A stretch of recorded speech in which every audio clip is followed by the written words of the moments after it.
What's up, guys? Chris here with Outlaw 4489.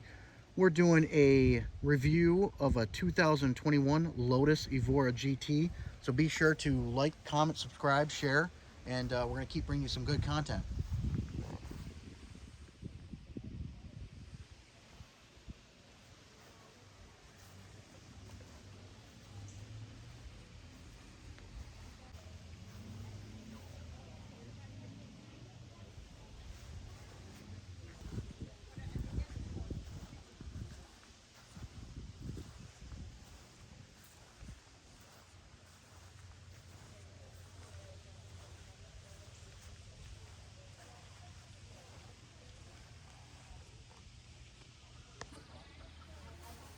All right, so here we are in the engine bay.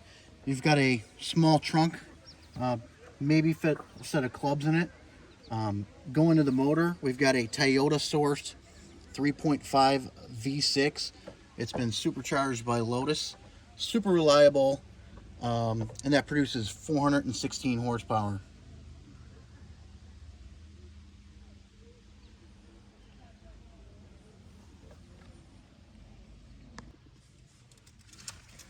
We're going to show you the startup of the car here and the procedure.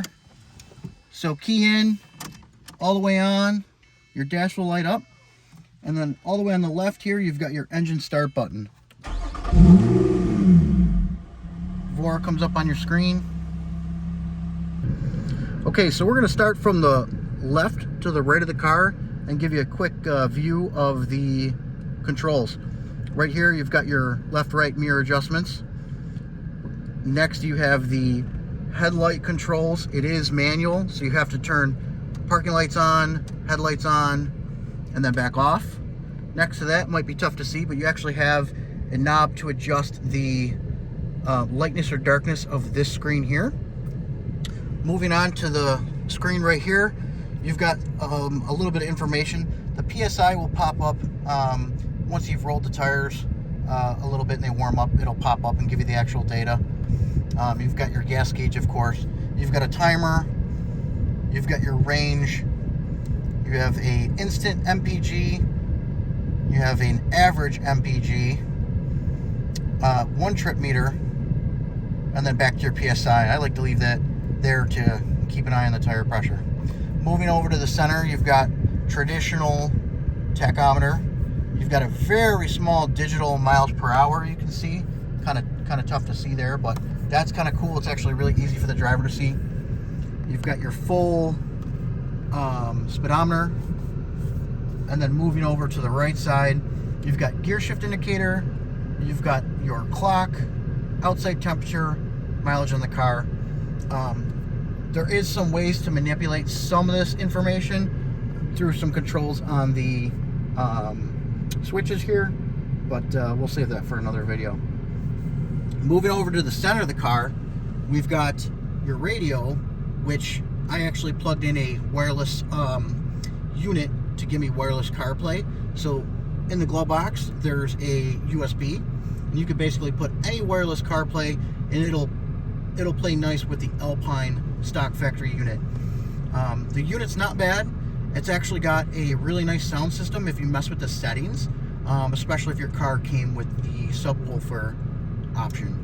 So there is a built-in GPS. I just leave mine on Apple CarPlay. It works great.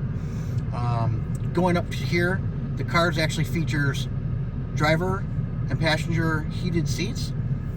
You've got sport mode, which by pushing this will actually open up some of the exhaust valve, so your car will actually make a little more noise, and then also it'll actually increase your red line to about 7,200 RPM, somewhere in that ballpark, a little over 7,000 RPM, and it'll limit a little bit the traction control, I believe.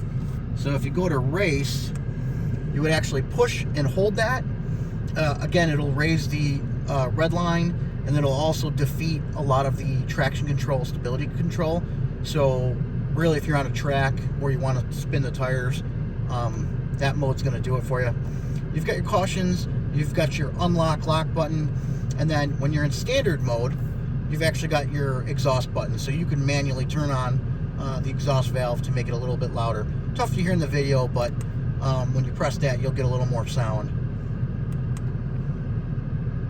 Moving down to the interior control here, we've got the 6-speed manual, and then followed by some of your interior climate controls. It's relatively simple. These are all spin knobs.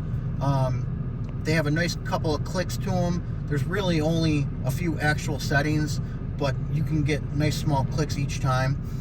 So you've got your positions for your heating and cooling. You've got the defroster, rear defroster, and then you've got obviously your temperature dial, and then air conditioning and fan control.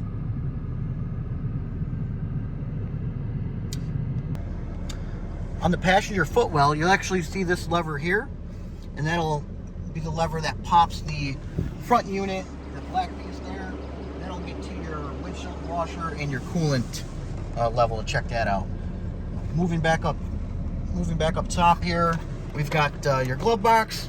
Not a ton of room. Here's that wireless unit I was telling you about, but you do get your built-in USB, and then that just stays in there, and good to go with that.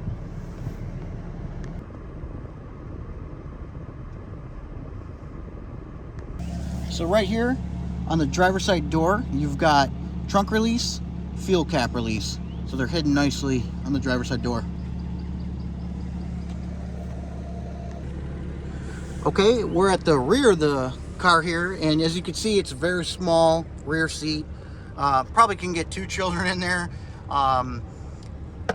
You actually have behind the seat cushion, there is a manual trunk release hatch too. In case the car doesn't have power, you can still open your trunk and get into the engine bay. So that's underneath the floor seat there. You've got a cup holder, little cubby, and that's about it. That'll pretty much give you the full interior of a 21 Lotus Evora GT.